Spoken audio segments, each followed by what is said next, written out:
Marilyn Walton will be our next presenter. She's written a terrific book about her dad, which will, of course, be available to any and all who would like it. I highly recommend it. I'm going to dispense to a certain degree with the background, let you handle that yourself. And Ben, are you good with this? Marilyn? Present Marilyn Walton.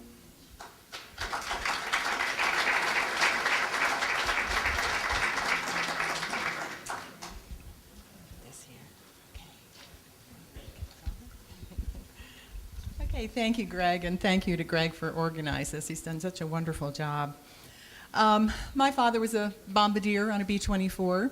He was shot down and became a prisoner of war in Stalag Luft 3, and I lost him about 5 years ago. Before I lost him, I decided to find out more about what happened to him, and did some research. It took me 3 years of research, and I eventually was able to find his crash site in Germany and go back and, with the help of the Germans, go into the woods and find pieces of his plane. I brought those pieces back. I met the woman who watched him bail out. It was a wonderful experience. I went back and I brought the pieces back and I put them in his hands 2 weeks before he died. Brought his plane back to him. Doing that research, it put me in touch with a lot of great researchers and really good people that I'm still in contact with and work on other research at this point. At one of the Stalag Luft 3 reunions not too many years ago, some of us whose fathers were in Stalag Luft 3 decided it would be very interesting if we would go back and retrace their footsteps on the forced march of January of 1945. Now, you have to understand that that march was 52 miles to Spremberg, and it took a lot of talking to get me to do this. We were all in our 50s and 60s, some in better marching shape than others, but we decided as a tribute to our fathers, we would go back. So last January, we did go back to Germany and Poland, and we retraced their footsteps. Literally walking in my father's footsteps, as I wrote my book, I did it figuratively, and last January, I actually did it literally. And Greg has asked me to take you back with me to Stalag Luft 3 and 7A, and to that march that we did it in a couple. We did it about the same time that they did it.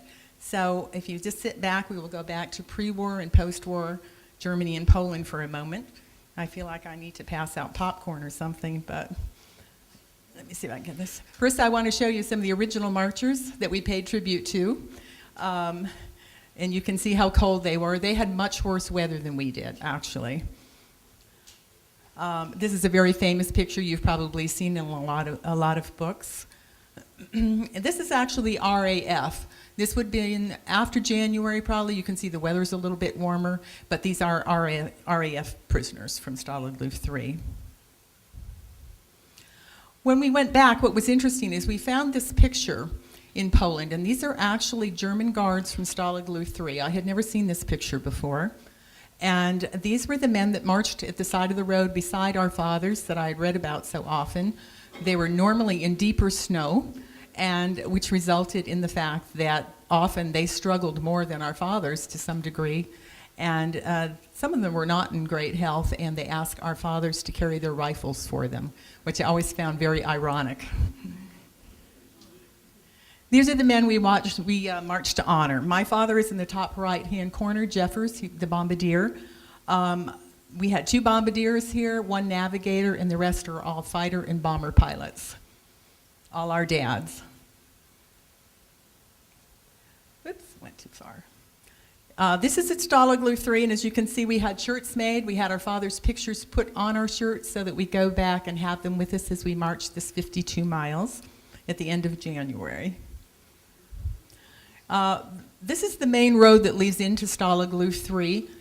You can see it's a pretty nondescript sign leading the way. This original road is probably very much like it was then. It's deeply rutted. It's an old dirt road.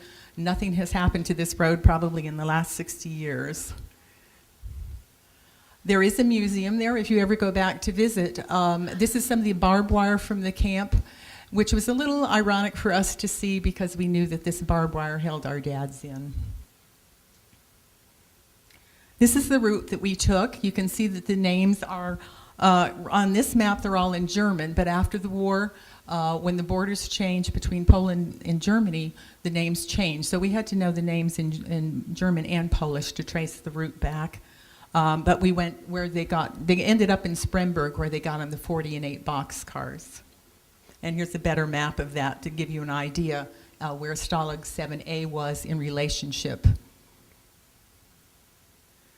I like this old air recon picture, probably from 1944. You can see up in the upper right-hand corner the train station where our dads got off the train in Zagen, and also the entrance to Tunnel Harry that was in the RAF North compound.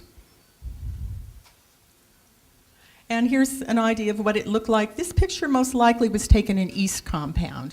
People that went with us, our dads were in all the compounds there. You see the men walking on the circuit there. These buildings are all gone now, except the building in the background, which is still there, and that's a granary. And if you go back, you can still see that, but the rest of this is all gone. This is the train station going into Zagen. We know that our dads got off on this platform, and they walked maybe a quarter mile down the road to the main entrance of the camp. And most of the ruins there, when you go back into the camp now, which is actually, the camp is owned by the Polish Army. They do exercises there. Most of the ruins are really foundations, but this is one of the taller ones, and I'm assuming this was some kind of a storage facility. I'm not really sure. What we did was, the museum director there, who has maps and all, can take you to exactly where your dad was. Mine was in South Compound in Barrack 128. And that's the foundation of his building right there that he was in. What I'm holding in my hand is porcelain. I've actually gone back twice, and each time I go back, I find porcelain, probably from a wash house. I'm getting enough porcelain to probably build a little sink now. I'm holding little hooks, but it's still amazing that what you can find on the ground and what you can bring home. And so we all had our little souvenirs, bricks and pieces of foundation. This theater is the one in South Compound, built by the prisoners of war. If you look at the seats, these are built, they are made out of Red Cross parcels. And when Tunnel Harry was dug, a lot of the sand was dispersed under the seats in the theater. And this is what that theater looks like today in South Compound. I'm probably standing where the orchestra pit was. You can see the where the doors were. It slants downward. This is another shot. You can see the brick opening where they came in. A lot of people go back and they sleep in the foundations of these theaters. We didn't do that, but they wanted to get the feel of it, I guess. These are one of the fire pools in the camp. This one is in South Compound. These are actually quite big, and the remains of them are pretty clear when you go back. And every time I see these fire pools, I think of the raucous 4th of July celebrations in July of 43 and 44 that were held in the camp. And at that point, a lot of the senior American and British officers were actually fueled by Kriegi homebrew, thrown into these fire pools. And my good friend, who will be 96 next week, Lieutenant General Clark out at the Air Force Academy, was one that was thrown in, actually. I like this one because it shows you a clandestine radio. The prisoners in Stalag Luft 3 use these extensively, and you can see a Red Cross parcel box there also. And when we got down to Stalag 7A, we actually found one of the clandestine radios down there in the museum. This radio probably would have gone on the march, maybe divided into pieces, a piece in someone's hat, someone's coat. But rest assured that on the march, the prisoners always knew where these clandestine radios were. And they served them well, too, when they got down to Moosburg. This is North Compound. It is the best preserved of all the compounds at Stalag Luft 3. You see a lot of foundations, and these were the foundations where my friend General Clark lived. And so I took those for him. The RAF went back several years ago, and they actually built a replica hut. This is only half scale. You have to imagine it twice this size. And they made it 104. The significance being of 104 is that's where Tunnel Harry of the Great Escape fame began, in 104. And you can go inside and kind of get the feel of what it looked like. Many of these barracks had triple bunks, and a lot of these slats, of course, would be missing because they shored up the tunnels with them. But it gives you a feel for what it looked like. It would have been much more crowded, I'm sure. Whoops. What happened here? Oh, I know what this is. This is this magic work for me. This is a stove that was actually found in a dump not far from the camp and not all that long ago. And the museum director has the feeling that it probably did at one point cover the entrance to a tunnel in one of the barracks. This is the other fire pool, but this one is in North County. Each compound had a fire pool. When you consider that these were wooden structures, stucco, if they caught fire, it would have been disastrous. General Clark always used to tell me that when he looked out of his window in North Compound, he could see a monument there, actually, that went back to probably 1815, the Napoleonic Wars, to the Germans and the French. And when the Russians came into the camp, which made our dads go on the forced march, the Germans, Hitler wanted them out of there. They came in, and most likely they destroyed that monument. General Clark always asked me if it was, he said, when you go back, see if it's still there. What has been in its place is this metal cross, which is a tribute to all prisoners of war of all wars. There is a goon box there, and you can go up in it, and it's quite a view up there. This is actually out of order. I'm going to go back to that. Some of these have gotten out. Okay, this is a Polish school that we visited, and this is actually named after our fathers. It's called the Allied Airmen School for the RAF and the American prisoners of war. The students knew we were coming. They had a big tea party for us there. We did some swing dancing with them, played volleyball with them. Very few of them spoke English. And when some of these schools, we stopped at 2 schools, and we were the first Americans ever set foot in one of them. I'm going to go back. Okay, those are out of order. Okay, this is actually, most people go back to see where where the tunnel was in Stalag Luft 3. This is Tunnel Harry. And the partition that you see right there would have been the outside wall of Hut 104, the RAF hut, and the tunnel started inside and moved outwards. And there are signs mentioning the prisoners. All the names that you see in black here, you see Roger Bushell, the mastermind, of course, of the Great Escape. Every name you see in black were the 50 murdered by the Gestapo. The names in blue were men who were actually returned to the camp and not murdered. There is a third designation for the 3 of the 76 who did get out through the tunnel.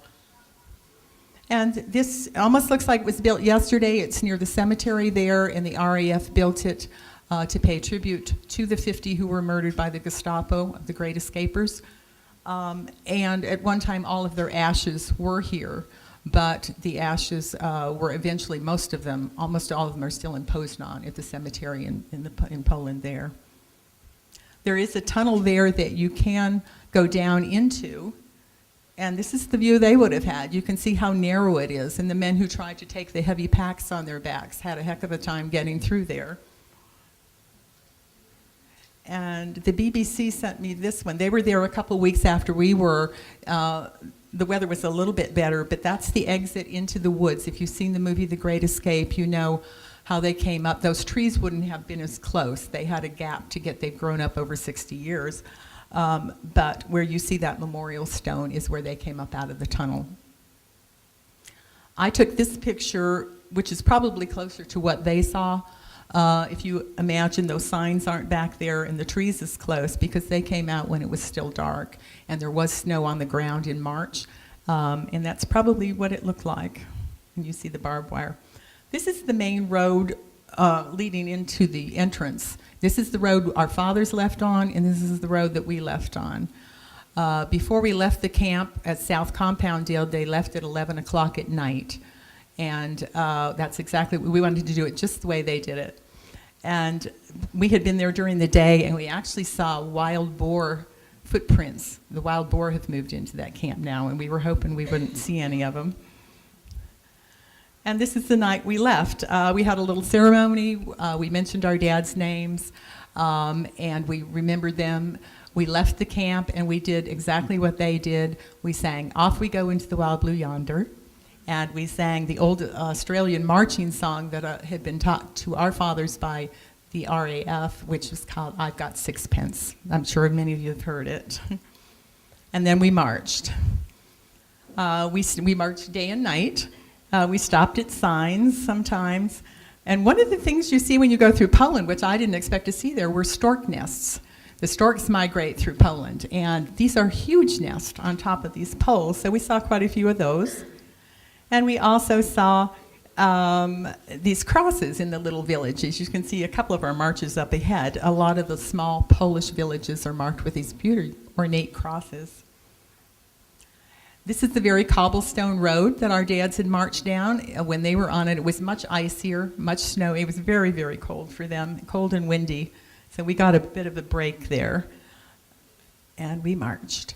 The little grocery you see up ahead, they knew we were coming, and the man who owns that store, to thank us for what our dads had done, had come out with little packs of tissues. He wanted to give us a little pack of tissues. And we were very touched by that. He had one for each of us. And more marchers. This barn is one in Grosselton where our fathers would have slept. If you look at them, the reason I put this in here is that recently somebody sent me this picture of the same barn, and it was found in an attic. And you can see a German guard where that gate was, and if you look very closely, you can see prisoners of war sleeping on the floor of the barn. And then we walked some more. You can see some people wore great coats. They were dressed like our dads would have been. These guys are pretty tired. Until we got to these barns in Lipna in Poland. And we know that our dads slept in these barns. And we took the opportunity to have this picture taken in front of the barns. This was a big dairy farm owned by a German count and countess. And here's the interior. And the Count and Countess lived in this manor house, which has long since been abandoned. And if you've read a lot of POW memoirs where the men have marched through this area, the Count would come out of the manor house here. I know he did for my dad, and gave him hot water, gave the men some water to mix up something to drink. This town, this is a brother and sister that went with us. This town used to be called POW, and prisoners who were in center compound. I always associate that with POW. And this town, it's pronounced now Iwowa in Polish. And this is a beautiful little Catholic church where center compound stayed. They were packed into the church, the school, the crypt, the cemetery, and a lot of them didn't even get in there.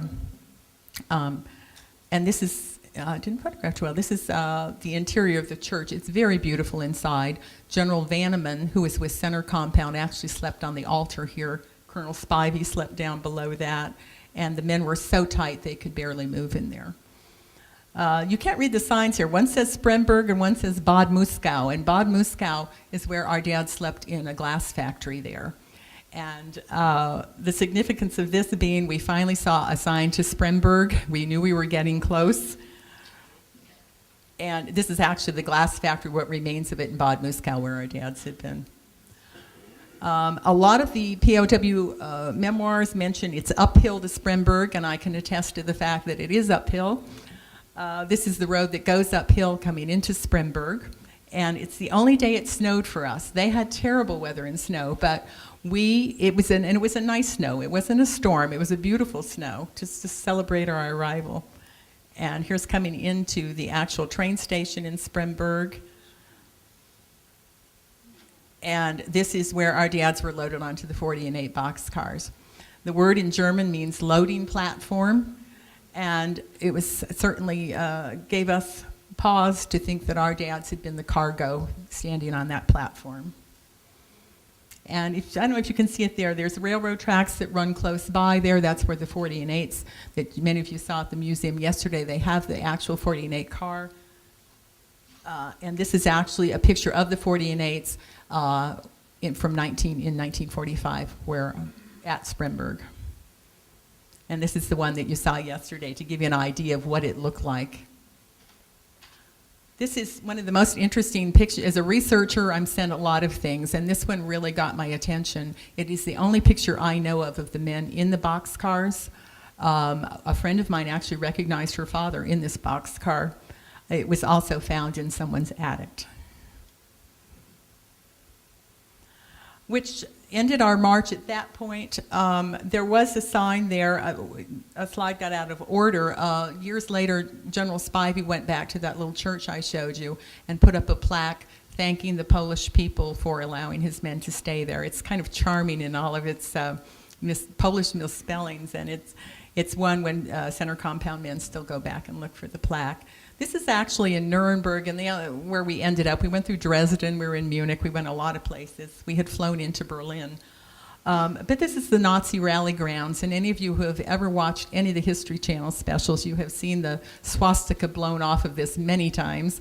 If you look at the middle platform, that is where Hitler spoke to rally his troops, and the remains of it are almost intact there. And then we went on to Moosburg.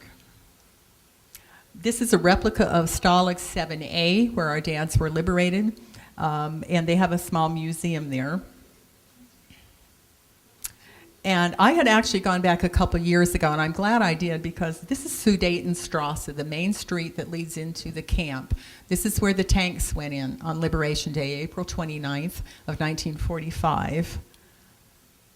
And at that time, I took a picture of the barracks. And these became low-income housing. A lot of Pakistanis that came in after the war actually lived there. There were satellite dishes on them, so they looked unusual. Those buildings are all gone now. When we went back, there were only 3 barracks that remained last January, and those all housed German officers. And within 2 weeks of when we were back, they had destroyed those. So there was nothing left of Stalag 7A anymore, unfortunately. But there is this cheese factory, and on Liberation Day in 45, the SS held out on top of this cheese factory, shooting in the last skirmish around the camp. And this is a picture. You can see St. Castellus, which I'll show you another. You see the twin steeples, and Vivian, I think, had the same picture. Those 2 steeples in the distance are St. Castellus. It's a very ancient Catholic church, probably 12th century, and at one time there were Nazi flags that flew from those steeples, and that was another holdout where the SS went up into the steeples and they were shooting from up there until they were picked off.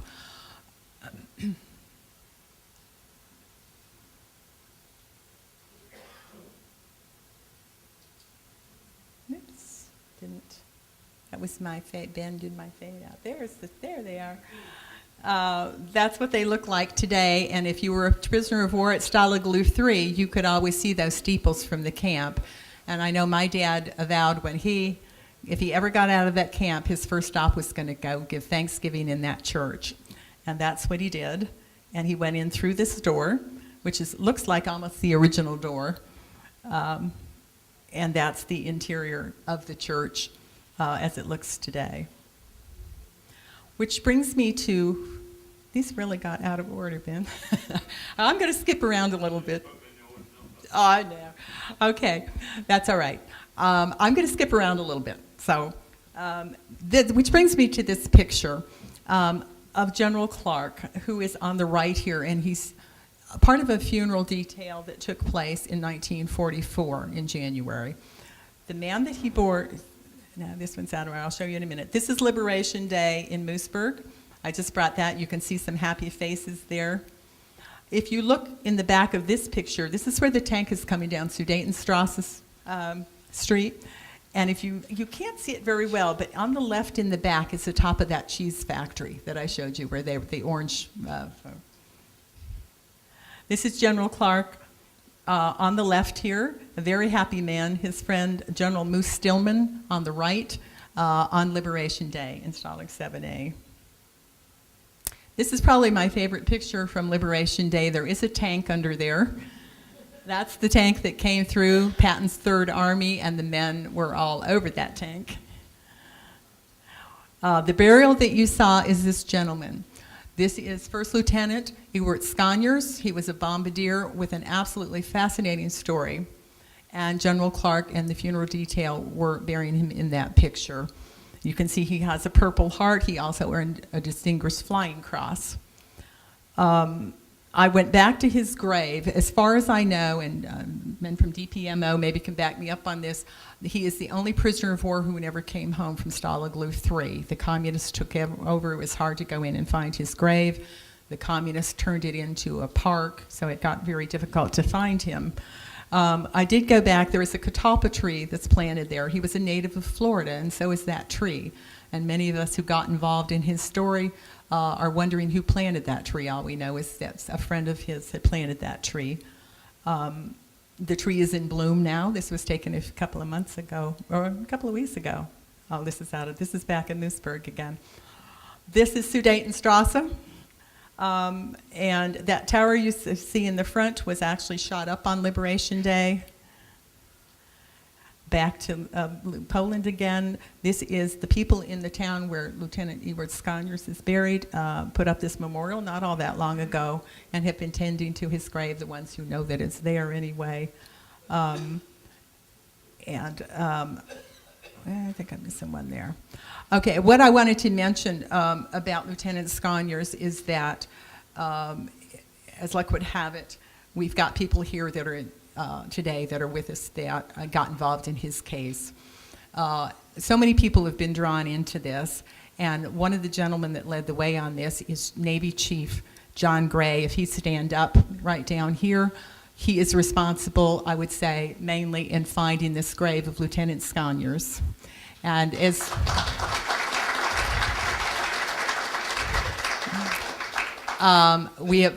many of us have been drawn into this. Lieutenant General Clark, who is, I say, 96 of the Academy, would love to see Lieutenant Sconyers come home. And as many of us got involved in the case and we worked on this, we had no idea that he had any family left. From what we could tell, his parents were gone, everybody was gone, until by some miracle, how many months ago, Pamela? Pamela Sconyers' white locks surfaced. Pam, if you would stand up. This is Lieutenant Sconyers' niece. And with John's help and JPAC, Jones with DPMO, and the research team and everybody involved, we are hoping that maybe later next year, we don't know for sure, that after 65 years, Lieutenant Sconyers is going to come home to Florida and be buried by his mother. So we're hoping. Thank you. I do a lot of research. I've kind of been known to find crash sites and relatives of people who went down in crashes in England and in Europe. I have a lot of research contacts. I have recorded all that information, and if any of you are looking for any information on relatives, crews, come see me. I'm going to be in the back later, and I have a lot of resources that I've used that could probably maybe help you as well to track down somebody, get missing aircrew reports, whatever. So thank you very much for your attention, and be sure and talk to Pam. She'll